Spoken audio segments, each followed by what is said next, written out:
I like dolls, but I love books. Okay, you got me. I love dolls too. What are you gonna do?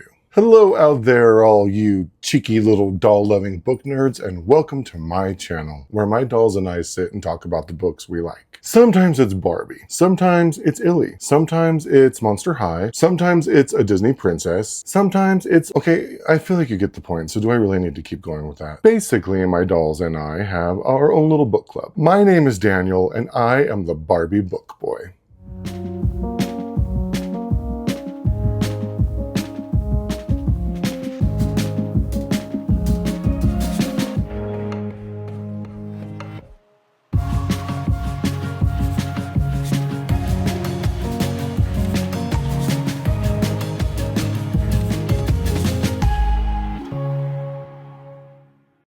So aside from being a connoisseur of books and fashion dolls, I'm also a pretty accomplished procrastinator. Like, seriously, you guys, I think I still have some high school homework assignments that are due. I mean, I have decades of experience of putting things off under my belt. Am I proud of this character defect? I don't know, ask me later. But sometimes it can seriously sabotage my serenity here at home, because things can quickly get out of hand. Especially when you have this many dolls to look after. I have to deal with so many different personalities and attitudes, and these girls do not always get along. I constantly have to mediate between the mermaids and the fairies, or the career girls and the beach bums. It's a big responsibility. But through it all, with everything that I have to do, or rather everything I procrastinate doing, at least I can say I ain't got no ghosties. Ain't no lifeless specter coming around making life obnoxious for me up in this house. My house is about as spooky as a loose saltine cracker at the back of the pantry hidden behind a 3-year-old box of store-brand taco shells. I am not living in fear. We're just vibing here, people, just vibing. However, the same cannot be said for the book that we are discussing right here on this channel on this very day. We're talking a haunted house book. You guys, I'm like trying to grow a Santa Claus beard before the holidays, but I don't know if this is going to work out for me. Anyway, I'm here today to tell you about a book called No One's Home by D.M. Pulley. But if I'm going to do this, I want some company. And since clearly I don't have any ghosts in this house, you guys, I can be shockingly unobservant, so if you see any ghosts or orbs or anything like that in this video, just comment down below. In the meantime, I'm just gonna have to use a doll. It was always gonna be a doll, let's face it. But how to choose? Listen, I'm thinking it's gotta be somebody who's slightly grizzled. A gal who uses half a can of Aquanet every single day just to hide a multitude of sins. Someone who lights her cigarettes on the burned out embers of her youth. So to you seekers of ridiculousness, allow me to present my brunette number 5 ponytail Barbie in the barbecue fashion pack from 1959. Or somewhere about then, I'm not exactly sure when this specific outfit came out. But just look how adorable she is in her little get-up. She's just the cutest little Barbie fashion little barbecue person I've ever seen in my whole life. Oh my god. You just know this doll has seen some stuff since her release in, like, I think around 1960 or 61 was when the number 5 ponytail Barbies came out. But this is a woman who comes packing. She's got a rolling pin, and a knife, and a spatula, and a mixing spoon, and the most adorable little gingham pot holder I have ever seen in my entire life. Also, I'm like completely and totally obsessed with this chef's hat. It is just so cute on this doll. And she also has the nerve to go there with me today as we discuss today's book. So let's get into it. The Spielman family is running from their past, and they run all the way to a new house in a new town in Ohio. The house is called Rawlingswood, and you know it's serious when a house has a name. Oh, now I want to name my house too, even though I have totally like 0 ghosts or anything like that. What am I, chopped liver? In honor of the dolls, I think I'll call my house Dollywood. Wait.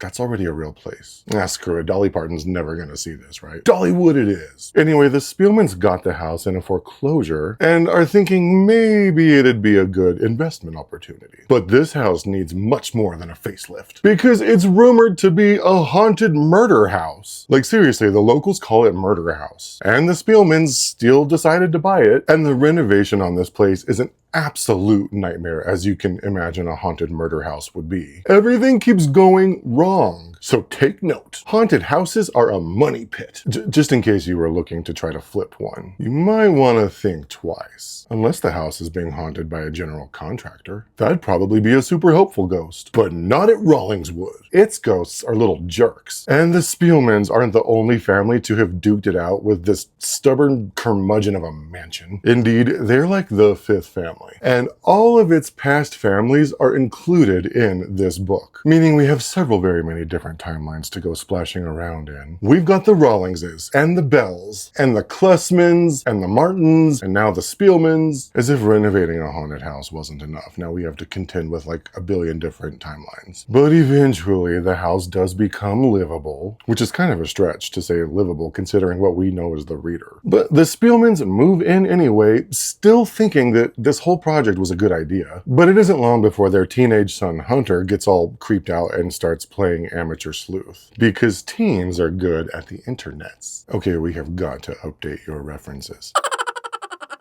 Anyway, this house has quite the laundry list of shenanigans. We're talking murder and bankruptcy and lies and schmuicide. Basically, this house just seems to be a magnet for shady characters, which is actually kind of perfect for the Spielmans because their newly renovated closets are packed to the brim with skeletons. That's just an expression. Do you have actual skeletons? Anyway, someone or something in the house is onto them. And those skeletons ain't gonna stay hidden forever. So the Spielmans are dealing with a cantankerous house all while trying to deal with each other, and it ain't going well. And the house is just doing its usual thing, creating chaos and reliving its past all over again. So now the Spielmans are stuck trying to clean up their life and their past, while the house is just making their lives even more of a disaster than it already is. And that's the story of No One's Home by D.M. Pulley. So what are my thoughts, you ask? I think this book would have made an excellent miniseries, that's what I think. In fact, there were even a few references to some scary movies like Poltergeist and a few others that I just can't seem to remember right now. But it really helped to put me in mind of the cinematic potential of this story. Seriously, there were times I could swear I actually heard creepy background music. Wait, you hear voices? Maybe I do have a ghost that like only the dolls can hear. Anyway, it really is written that way, almost like American Horror Story Murder House, except nobody's wearing rubber.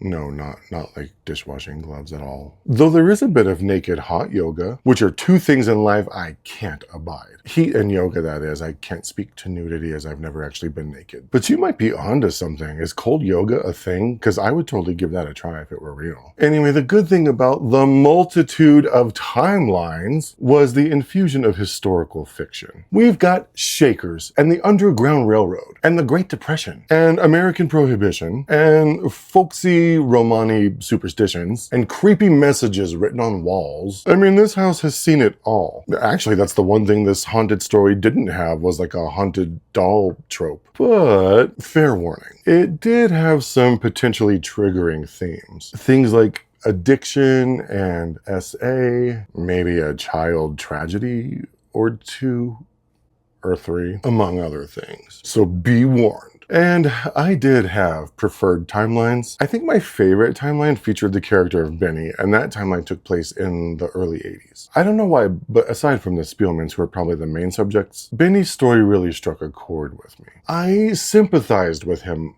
the most, while also maintaining a healthy dose of suspicion, which made his chapters easier to read when bouncing all around all over these various timelines. I just felt his story had a little more meat on the bones, you know, compared to the other tangential storylines. But this book is definitely better than the sum of its parts, and it did its job of keeping me guessing while also being entertained. So there you have it. No One's Home by D.M. Pulley. A saucy little tale of spooky suspense set in, well, multiple decades. Thank you so much for watching. My dolls and I are going to be doing these weekly book reviews, so if that's your thing, then stay tuned. Oh, and while you're here, don't forget to like, comment, and subscribe. Leave a comment for Ponytail Barbie. I don't know, maybe you could like swap some recipes. You can even tell her all your deepest, darkest secrets. She's not gonna tell anybody. Tell her if you're gonna read this book. Or tell her if you have read this book. I don't know, just do the YouTube thing. Say, think you could fire up the grill and maybe sling some lunch my way?